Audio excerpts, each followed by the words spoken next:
யோவான் எழுதின சுவிசேஷம் 14ஆம் அதிகாரத்திலிருந்து நாம் சில காரியங்களை தியானிக்க போகிறோம். 6ஆம் வசனத்தை குறிப்பாக நாம் வாசிக்கலாம். நானே வழியும் சத்தியமும் ஜீவனுமாய் இருக்கிறேன், என்னை அல்லாமல் ஒருவனும் பிதாவினிடத்தில் வரான். தோமாவுக்கு 2 விதமான கேள்விகள் இருந்தது. என்ன கேள்விகள்? 5ஆம் வசனத்துல வாசிக்கிறோம். தோமா இயேசுவை நோக்கி, ஆண்டவரே, நீர் போகிற இடத்தை அறியோமே, வழியை நாங்கள் எப்படி அறிவோம்? தோமா இந்த கேள்விகளை ஆண்டவரிடத்தில் கேட்பதற்கு என்ன காரணம் என்று சொன்னால், அவன் சத்தியத்தை முழுமையாக அறியாதவனாக இருந்திருக்கிறான். சத்தியத்தை முழுமையா அறியாதவங்க தான் நிறைய சத்தியம் பேசுற மாதிரி அவர்களுக்கு பாவனை தோன்றும். அருமையானவர்களே, இந்த வேதத்தை முழுவதுமாக கற்று தேர்ந்து விட்டேன், நான் முற்றிலும் அடைந்து விட்டேன் என்று சொல்வதற்கு ஒருவருக்குமே அதிகாரம் இல்லை, தகுதியும் இல்லை. ஆனால் தெரியாததை தெரிந்து கொள்வதுதான் சாலச் சிறந்தது. ஆகையினாலதான் இந்த உலக பிரகாரமான காரியத்துல கூட நிறைய பிரிவுகளை பார்க்கலாம், டிபார்ட்மெண்ட்ஸை பார்க்கலாம். குறிப்பாக ஒரு ஆசிரியர் துறை இருக்கிறது. அவர்கள் என்ன செய்கிறார்கள்? மாணவர்களை தகுதிப்படுத்துகிறார்கள். அவர்களும் பயிற்சி எடுக்கிறார்கள். அவர்களும் மாணவர்களை தரமுள்ளவர்களாக மாற்றுவது அவர்களுடைய பணி. காவல்துறை இருக்கிறது. சட்ட ஒழுங்கை நிலைநாட்ட வேண்டியது அவர்களுடைய கடமை. வழக்கறிஞர்கள் இருக்கிறார்கள். அவர்கள் ஒரு நிரபராதிக்கு நியாயம் பெற்றுக் கொடுக்க வேண்டிய சட்டத்தை அவர்கள் பயின்று அதை கற்றுக்கொண்டு அதற்காக வழக்காடுகிறார்கள். இப்படி தெரியாத விஷயங்கள் எல்லாம் நாம் கற்றுக்கொள்வது நல்லதே தவிர, தெரிந்ததை போல பாவனம் செய்வது அது நம்முடைய ஆவிக்குரிய வாழ்க்கைக்கு உகந்ததல்ல. இயேசு கிறிஸ்து தோமா சத்தியத்தை அறியாதவனாக இருந்தாலும் அவனுக்கு தெளிவான பதிலை கூறிவிட்டு அவனுடைய அறியாமையை நீக்குவதற்காக அவனுக்கு உதவி செய்கிறார். நம்மிடத்துல நிறைய அறியாமை இருக்கிறது. அறியாமை உள்ள காலங்களில் தேவன் காணாதவரை போல இருந்தார் என்று சொல்லப்பட்டிருக்கிறது. அறியாமைன்னு சொன்னா புரிதல் இல்லாம, தெரிந்து கொள்ளாம, அல்லது ஒரு விஷயத்தை தெரிந்து வைக்காம, அதை பற்றினதான ஒரு கண்ணோட்டம் இல்லாதபடி பேசுவது யதார்த்தமான ஒரு விஷயமாக இருந்தாலும் கூட அதிலிருந்து தெளிவை அடைய வேண்டியது நம்மேல் விழுந்த கடமை. அவனுடைய அறியாமையை நீக்குவதற்கு இயேசு உதவி செய்கிறார். தோமா இயேசு கிறிஸ்துவிடத்துல 2 கேள்விகளை கேட்கிறார். என்ன 2 கேள்விகள்? அவர் போகும் இடத்தை பற்றியும் அதற்கான வழியை பற்றியும் தோமா இயேசுவிடத்திலே கேட்கிறார். இயேசு கிறிஸ்து அவனுடைய 2 கேள்விகளுக்கும் பதில் கொடுக்கிறார். இயேசு கிறிஸ்து தாமே வழியாக இருப்பதை அவன் சீஷருக்கு வெளிப்படுத்தி கூறுகிறார். இங்கே நம்ம வாசித்தோம், நானே வழியும் சத்தியமும் ஜீவனுமாய் இருக்கிறேன், என்னை இல்லாமல் ஒருவனும் பிதாவினிடத்தில் வரான் என்று இயேசு சீஷர்களிடத்திலே அவர் சொல்லுகிறதை பார்க்கலாம். அப்படி என்று சொன்னால் இயேசு கிறிஸ்து தான் நம்முடைய மத்தியஸ்தர். நம்முடைய மத்தியஸ்த ஊழியத்தில் இயேசு கிறிஸ்து வழியாகத்தான் சத்தியமாகவும் ஜீவனாகவும் அவர் இருக்கிறார். நம்முடைய ஜெபங்களுக்கு பதில் பெற்று தருகிறவரும் அவர்தான். நாம் ஜெபிக்க வேண்டியதும் இயேசு கிறிஸ்து மூலமாகத்தான் ஜெபிக்க முடியும். சீஷர்களுடைய நாமத்திலே, புனிதர்களுடைய நாமத்திலே எந்த ஜெபங்களும், யாருடைய ஜெபங்களும் கேட்கப்படவே மாட்டாது. நம்முடைய இயேசு கிறிஸ்து தான் நம்முடைய மத்தியஸ்தர். மத்தியஸ்தருடைய வேலை என்ன? கோல் முட்டுவதல்ல, இங்க இருக்கிறது அங்க சொல்லி, அங்க இருக்கிறது இங்க சொல்லி பிரிவினையை உண்டாக்குவதல்ல. மத்தியஸ்தம் செய்வது என்று சொன்னால் சமரசம் செய்வது. அட்வொகேட், பரிந்து பேசுகிறவர், ஒரு நிரபராதியின் சார்பிலே அல்லது ஒரு குற்றவாளியின் சார்பிலே அவர் பிரதிநிதித்துவம் செய்கிறார்.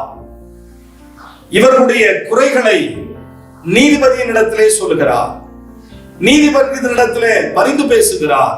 நீதிபதியின் இடத்திலே மன்றாடுகிறார். தண்டனை குறைக்கும்படியாக சொல்லுகிறார். இதுதான் ஒரு அட்வொகேட்டினுடைய வேலை, வழக்காடுகிறது. அப்போ ஆண்டவர் பிதாவாகிய தேவன் இயேசு கிறிஸ்துவை ஒரு மத்தியஸ்தரா நியமித்து முழுக்க முழுக்க தேவன் பக்கமுள்ள நியாயத்தையும் ஜனங்களிடத்துல சொல்லணும், சட்ட திட்டங்களை ஜனங்கள் கை கொள்ளணும்னு அவர்களுக்கு அவர் உபதேசம் பண்ணணும். ஜனங்களுடைய இயலாமை, சாத்தான் ஜனங்களை எப்படியும் வஞ்சித்து அவனுடைய ஆதிக்கத்திலே ஜனங்கள் கட்டுப்பாட்டுக்குள்ளே அவன் இருக்க வேண்டும் என்பது அவனுடைய ரூலிங் பவர். முற்காலத்தில் நாம் எப்படி இருந்தோம்? அந்தகாரமாய் இருந்தோம். மனமும் மாமிசமும் விரும்பினதை நாம் நிறைவேற்றினோம்.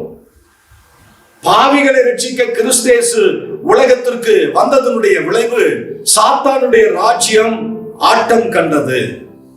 அப்போ அவன் என்ன செய்யறான்? கூடுமான வரைக்கும் தெரிந்து கொள்ளப்பட்டவர்களை கூட அவருடைய மனதையும் மாம்சத்தையும் வஞ்சிக்க வைத்து, கண்களின் இச்சை, மாம்சத்தின் இச்சை, ஜீவனத்தின் பெருமை, இவைகள் எல்லாம் கொடுத்து இதற்கு ஊழியக்காரர்களை கூட பலியாக்கி விடுகிறதை பார்க்கலாம். கள்ள உபதேசத்திலே விழுந்து போகிறதை பார்க்கலாம்.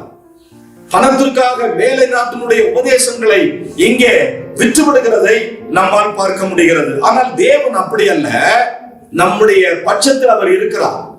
அவர் யார் பக்கத்தில் நிற்கிறார்னா, ஏழைகள், விதவைகள், திக்கற்றவர்கள், ஆதரவற்றவர்கள், புறக்கணிக்கப்பட்டவர்கள், அவர்கள் பக்கத்திலே நிற்கிறது மாத்திரமல்ல, அவருடைய நியாயத்தையும் பிதாவாகிய தேவனிடத்திலே சொல்லி அவருடைய குற்றங்களை பொறுக்க சொல்லுகிறார். அவருடைய ஜனங்களுடைய பாவங்களை மன்னிக்க சொல்லுகிறார். பரமண்டல ஜெபம் என்ன சொல்கிறது? பரமண்டலங்களில் இருக்கிற எங்கள் பிதாவே, உம்முடைய நாமம் பரிசுத்தப்படுவதாக, உம்முடைய ராஜ்யம் வருவதாக, பரலோகத்திலும் உம்முடைய சித்தம் செய்யப்படுவது போல பூலோகத்திலும் செய்யப்படுவதாக. எங்கள் குற்றங்கள் எல்லாம் மன்னியும்.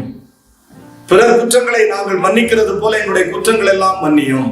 இப்படி ஆண்டவர் ஒரு ஜெபத்தை கற்றுக் கொடுக்கிறதுனாலே அவர் மத்தியஸ்தம் செய்கிறார், நமக்காக வழக்காடுகிறார், நமக்காக பரிந்து பேசுகிறார். ஆகவேதான் இயேசு சொல்லுகிறார், நான் மத்தியஸ்தராக மாத்திரமல்ல, நானே வழியாகவும் இருக்கிறேன், நானே சத்தியமாகவும் இருக்கிறேன், நானே ஜீவனுமாகவும் இருக்கிறேன். அவரை அல்லாமல் ஒருவனும் பிதாவினிடத்தில் வர முடியாது. 6ஆம் வசனத்தை வாசிங்க பார்க்கலாம். 6ஆம் வசனம், அதற்கு இயேசு, நானே வழியும் சத்தியமும் ஜீவனுமாய் இருக்கிறேன், என்னை இல்லாமல் ஒருவனும் பிதாவினிடத்தில் வரான். அவர்தான் வழி, அவர்தான் சத்தியம், அவர்தான் ஜீவன். இயேசு கிறிஸ்து வழியாக இருக்கிறார். இயேசு கிறிஸ்துவில் தேவனும் மனுஷரும் சந்திக்கிறார்கள். ஒருவரை ஒருவர் சந்திக்க வைக்கக்கூடிய பாலமாக, மத்தியஸ்தராக இயேசு இருக்கிறார். இருவரும், பிதாவாகிய தேவனும் பாவப்பட்ட மனிதர்களும் ஒன்றாக இணைக்கப்படுவதற்கு ஒரு மத்தியஸ்தம் தேவைப்படுகிறது. ஆகையினாலதான் பாராளுமன்றத்தில் சபாநாயகரை நாம் பார்க்கலாம், சட்டமன்றத்துல சபாநாயகரை பார்க்கலாம். அங்கே ரூலிங் பார்ட்டியும் சபாநாயகரிடத்துல தான் சொல்லி அவர்களுக்கு, உறுப்பினர்களுக்கு சந்தேகங்களை புரிய வைப்பார்கள். இந்த உறுப்பினர்களும் கூட அவருடைய தேவைகளை சபாநாயகர் வழியாகத்தான் அரசாங்கத்தினிடத்திலே கேட்பார்கள். இது ஒரு மத்தியஸ்தம். ஆகவேதான் இயேசு கிறிஸ்து நம்மளை பிதாவோடு கூட இணைக்கிறார். பிரிவினையாகிய தடுப்பு சுவரை தகர்த்து அந்த இருதரத்தாரையும் ஒன்றாக்கி இப்படி அவர் சமாதானத்திற்கு காரணரானார் என்று வேதத்திலே வாசிக்கிறோம். அப்போ ஜீவ விருட்சத்திற்கு அறியாமையின் வழியில் நம்மால் போகவே முடியாது. அந்த விருட்சத்திற்கு போக இயேசு கிறிஸ்து தான் இன்னொரு வழியாக இருக்கிறார். ஜீவ விருட்சத்துக்கு போகணும், பரலோகத்துக்கு போகணும், நல்ல நிலைமையை கண்டடையணும், உயர்ந்த ஆசீர்வாதங்களை பெறணும், நல்ல நல்ல பாதுகாப்பான தருணங்களை அடைய வேண்டும் என்றால், வீடு, பேரு, மோட்சம் இவைகளை அடைய வேண்டுமானால் இயேசு கிறிஸ்து தான் வழியாக இருக்கிறார். அந்த ஜீவ விருட்சத்துக்கு போகிறதுக்கு வேற யாரும் காரணமா இருக்க முடியாது, வேற யாரும் வழியாக இருக்க முடியாது.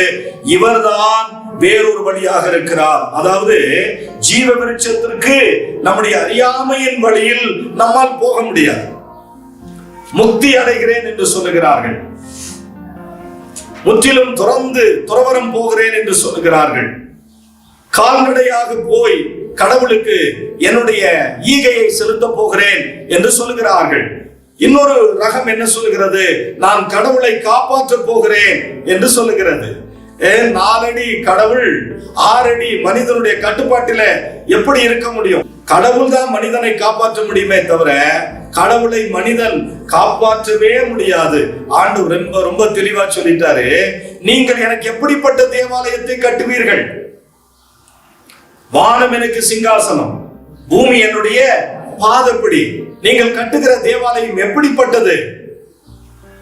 வானாதி வானங்களும் கொள்ளாத ஆண்டவர் மனிதர்களால் செய்யப்பட்ட கச்சிலைகளில், உருவகங்களில், சுருவங்களில் வாசமாய் இருக்க மாட்டார். ஆகவே கர்த்தருடைய பிள்ளைகளே, இயேசு கிறிஸ்து ஜீவ விருட்சத்துக்கு போகிற வழியாக இருக்கிறபடினால் சீஷர்கள் கிறிஸ்துவை பின்பற்றுகிறார்கள். அவங்களுக்கு தெரியுது வேற வழி கிடையாது, வேறு தெய்வம் கிடையாது, வேறு ரட்சிப்பு இல்லை, வேறொரு ரட்சிப்பு இல்லவே இல்லை. மனிதர்கள் ரட்சிக்கப்படுகிறதற்கு வேறொரு நாமம் கொடுக்கப்படவில்லை. வாசிங்க, அப்போஸ்தலர் நடவடிக்கைகள்ல ஒரு வசனம் இருக்கு, 4ஆம் அதிகாரத்துல 12ஆம் வசனத்தை வாசிங்க. 4:12. அவராலே அன்றி வேறொருவராலும் ரட்சிப்பு இல்லை, நாம ரட்சிக்கப்படும்படிக்கு வானத்தின் கீழெங்கும் மனுஷர்களுக்குள்ளே அவருடைய நாமமே அல்லாமல் வேறொரு நாமம் கட்டளையிடப்படவில்லை. நிறைய பேர் நிறைய நாமங்கள் இருக்குன்னு சொல்றாங்க. புனிதர்கள் வழியாக ரட்சிப்பு கிடைக்கும், புனிதர்கள் வழியாக ஜெபங்கள் கேட்கப்படும், அவங்க புனிதர் ஆயிடுறாங்க, இவங்க பட்டம் வாங்கிடுறாங்க. அப்படி அல்ல கர்த்தருடைய பிள்ளைகளே, அவரை தவிர, அவராலே அன்றி வேறு ஒருவராலும் ரட்சிப்பு இல்லை. மனிதனை மீட்கிறதற்கு அவரும் பிள்ளைகள் மாம்சத்தையும் இரத்தத்தையும் உடையவராய் இருக்க அவரும் மாம்சத்தையும் இரத்தத்தையும் உடையவரானார். என்ன காரணம்? மனுஷனுக்கு ரட்சிப்பை கொடுப்பதற்கு அவர் ஒரு தேவதூதனை போல வர முடியாது. அவர் திடீரென்று தோன்றினவராக இருக்க முடியாது.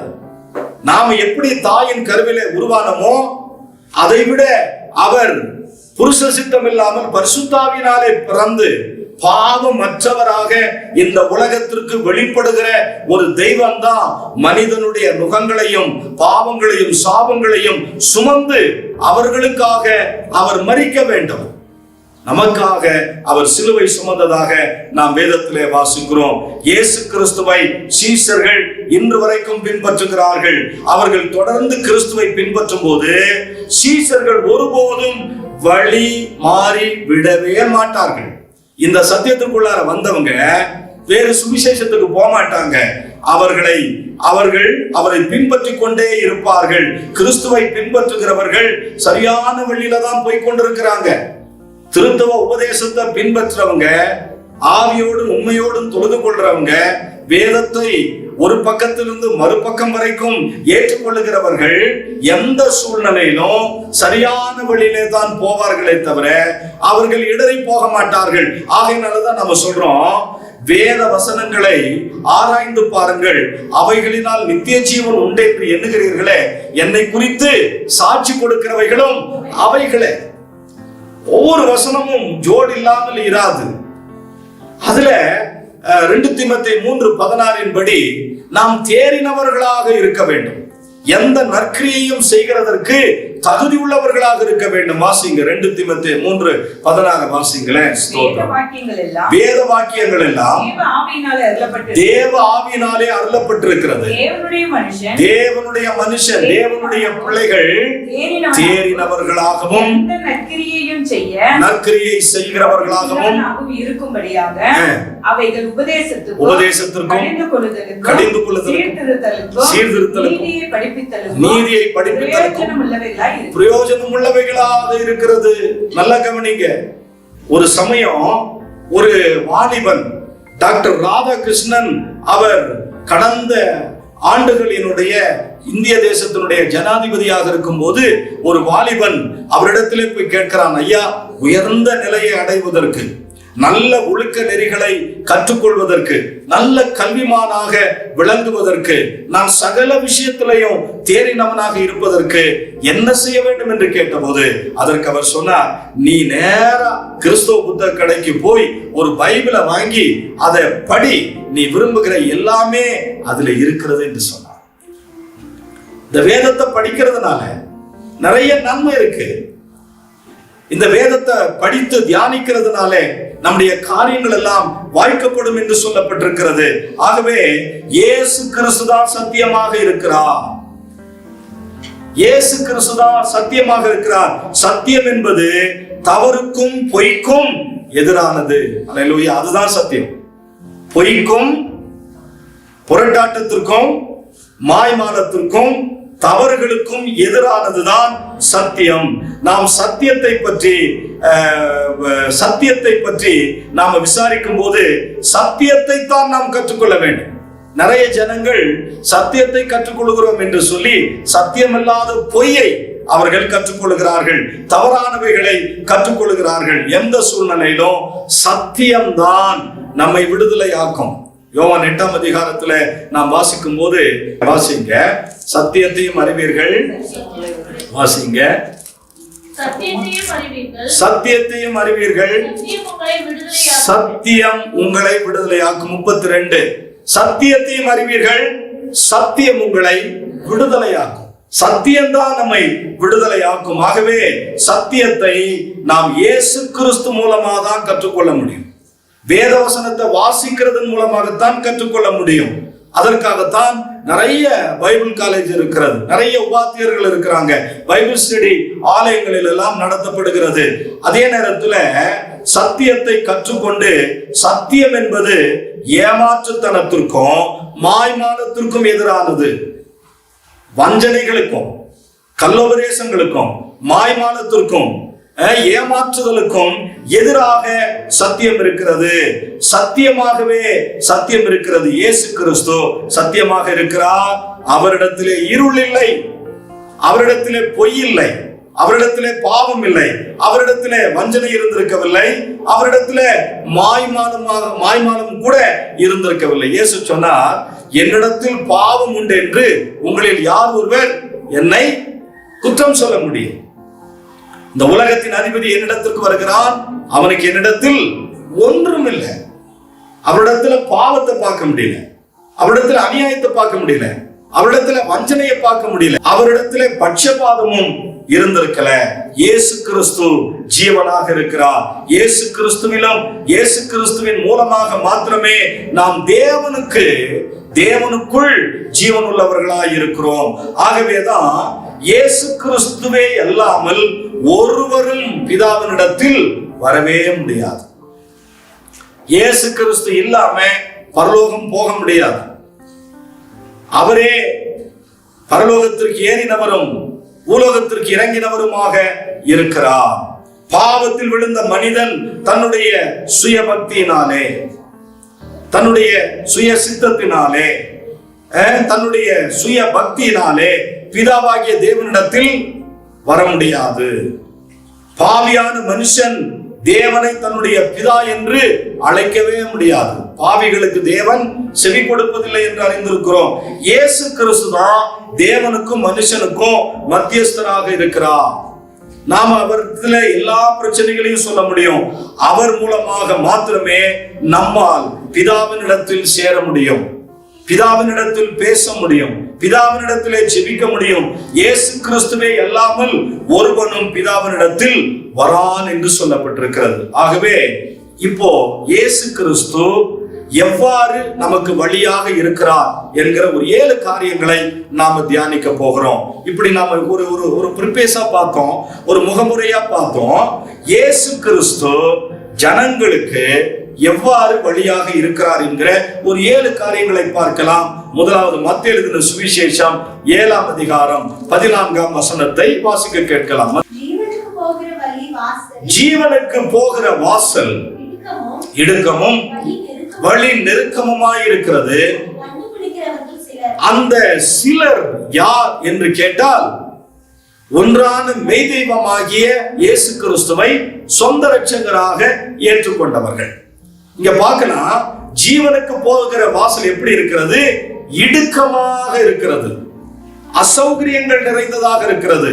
நிறைய விஷயங்களை காம்ப்ரமைஸ் பண்ணணும், பாவத்தை வெறுக்கணும், அநியாயத்தை வெறுக்கணும், பரிசுத்தமா வாழணும், வெற்றியுள்ள ஜீவியம் செய்யணும். அந்த இடுக்கமான வாசல் வழியாக உட்பிரவேசித்தால்தான் நாம் ஜீவனுக்கு போக முடியும். ஏனென்று கேட்டால், ஜீவனுக்கு போகிற வாசல் இடுக்கமாய் இருக்கிறது, வழி நெருக்கமாய் இருக்கிறது. இயேசு கிறிஸ்துவ சுவிசேஷத்தை ஏற்றுக்கொண்டது நிமித்தமாக ஊழியர்களுக்கு எத்தனை பாடுகள், விசுவாச பிள்ளைகளுக்கு உலக பிரகாரமான சமுதாய ரீதியில எப்படிப்பட்ட ஒடுக்குதல் வருகிறது. அவங்க கிறிஸ்தவங்களா மாறிட்டாங்க, அவங்க இயேசு கிறிஸ்துவ சொந்த ரட்சகரா ஏற்றுக்கொண்டாங்க, அவங்க பைபிள் எடுத்துட்டு சர்ச்சுக்கு போறாங்க, அவங்களுக்கு வெளிநாட்டு பணம் வருது. அப்படி அல்ல, இது ஒரு தவறான புரிதல். சொசைட்டில எவ்வளவு நெருக்கங்கள், துன்பங்கள் நம்முடைய முன்னோர்கள் எல்லாம் அனுபவித்தார்கள் என்பதற்கு பல சாட்சிகளை நாம சொல்ல முடியும். என கேட்கிற கர்த்தருடைய பிள்ளைகளே, ஆனால் நாம் காண்கின்ற இந்த உலகம் சில காலம்தான் நீடிக்க போகிறது. நிரந்தரமான தேவனுடைய ராஜ்யம் நமக்கு இங்கே இல்லை. ஆண்டவர் சொன்னார், என்னுடைய ராஜ்யம் இந்த உலகத்திற்குரியது அல்ல என்று இயேசு சொன்னார். அப்போ இந்த வசனத்தின்படி தேவனிடத்திற்கு செல்லக்கூடிய ஒரே வழி இயேசு கிறிஸ்து தான். ஒரே தேவன் தான் இருக்கிறார், ஒரே பரலோகம் தான் இருக்கிறது, ஒரே நரகம் தான் இருக்கிறது. இந்த ஒரே தேவனிடத்துல போக வேண்டுமானால் என்ன செய்ய வேண்டும்? தேவனிடத்திற்கு செல்லக்கூடிய ஒரே வழி இயேசு கிறிஸ்துதான் என்பதை அறிந்து கொள்ள வேண்டும். 14ஆம் வசனம் சொல்கிறது, ஜீவனுக்கு போகிற வாசல் இடுக்கமும் வழி நெருக்கமுமாய் இருக்கிறது, அதை கண்டுபிடிக்கிறவர்கள் சிலர் என்று நாம் வேதத்துல நாம வாசிக்கிறோம். அருமையான கர்த்தருடைய பிள்ளைகளே, பொய்யானதை பின்பற்றாதபடி சரியானதை பின்பற்றுகிறவர்கள் இயேசு கிறிஸ்து நமக்கு வழியாக இருக்கிறார் என்பதை ஏற்றுக்கொள்வார்கள். செபிக்கலாம். அன்பும் இரக்கமும் தயவும் நிறைந்த நல்ல பிதாவே, ஆசீர்வதிக்கப்பட்ட இந்த நல்ல வேலைக்காக நன்றி. நீர் ஒரு அரிய சத்தியத்தை எங்களுக்கு விளங்க பண்ணினீர், அதற்காக நன்றி. இயேசு கிறிஸ்துவாகிய நீர் எங்களுக்கு எவ்வாறு வழியாக இருக்கிறீர் என்பதை, இந்த 7 வழிகளாக இருக்கிறதை விளங்க செய்ததற்காக நன்றி அப்பா. இந்த வார்த்தைகளை கேட்ட ஒவ்வொரு கர்த்தருடைய பிள்ளைகளையும், இந்த தொலைக்காட்சி நிகழ்ச்சியை பார்த்து கொண்டிருக்கிற ஒவ்வொரு தேவ பிள்ளைகளையும் கர்த்தர் இந்த வழிக்கு நேராக கொண்டு வாரும், ஆசீர்வதியும். இயேசு கிறிஸ்துவின் நல்ல நாமத்தில் ஜெபிக்கிறோம் நல்ல பிதாவே, ஆமென். God bless you. கர்த்தர் உங்களை ஆசீர்வதிப்பார். தொடர்ந்து நிகழ்ச்சியை பாருங்கள், இந்த ஊழியங்களுக்காக ஜெபித்துக் கொள்ளுங்கள்.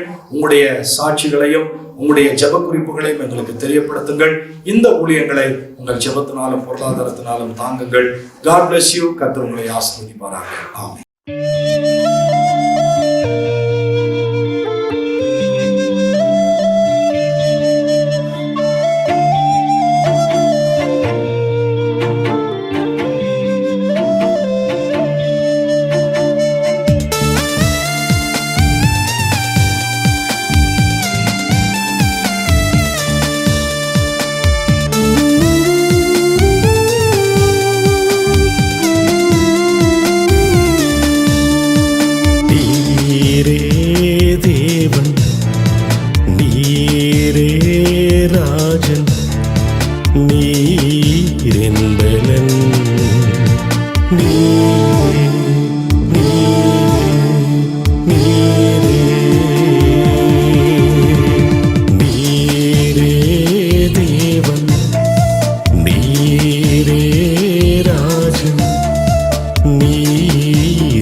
உம்மை பாடி துதித்திடுவே. அன்பில் அரவணை தீர்நாதா, உம்மை தேடி வந்திடுவே. என்னை தெரிந்து கொண்டீர் தேவா, உம்மை பாடி துதித்திடுவே. அன்பில் அரவணை தீர்நாதா, உம்மை தேடி வந்திடுவே. உயிரே உயிரே என் நினைவெல்லாம் நீரே. உயிரே உயிரே என் நினைவெல்லாம் நீரே. நீரே தேவன், நீரே ராஜன், நீரென் பலன். நீரே நீரே நீரே.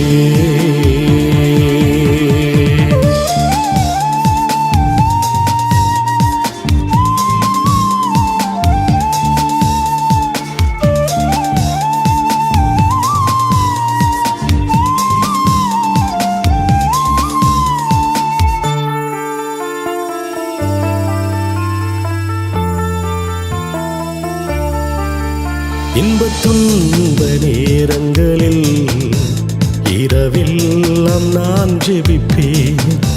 பலவீன நேரங்களில் பகலெல்லாம் உயர்த்திடுவேன். இன்பத் துன்ப நேரங்களில் இரவெல்லாம் நான் ஜெபிப்பேன். பலவீன நேரங்களில் பகலெல்லாம் உயர்த்திடுவே. அன்பே அன்பே என்னை தேடி வந்தவரே.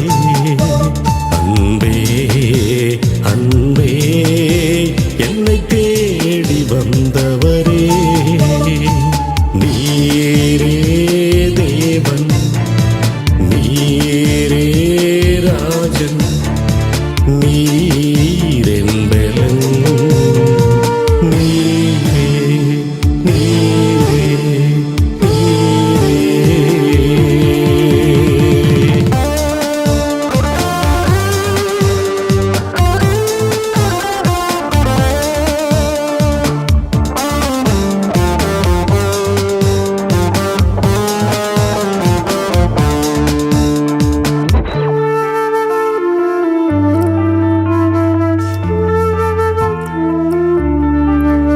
தினம் மனிதர்கள் தூற்றும் போது என்னை தேற்றிடும் கர்த்தர் நீரே.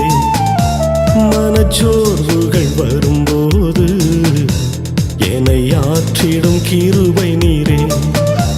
தினம் மனிதர்கள் தூற்றும் போது என்னை தேற்றிடும் கர்த்தர் நீரே.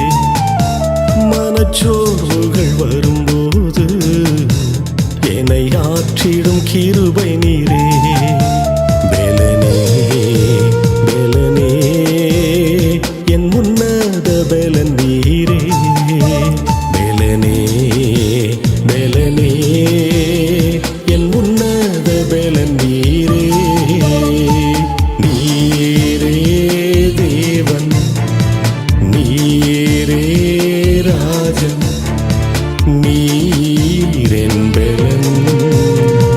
நீரே நீரே நீரே. 3:6.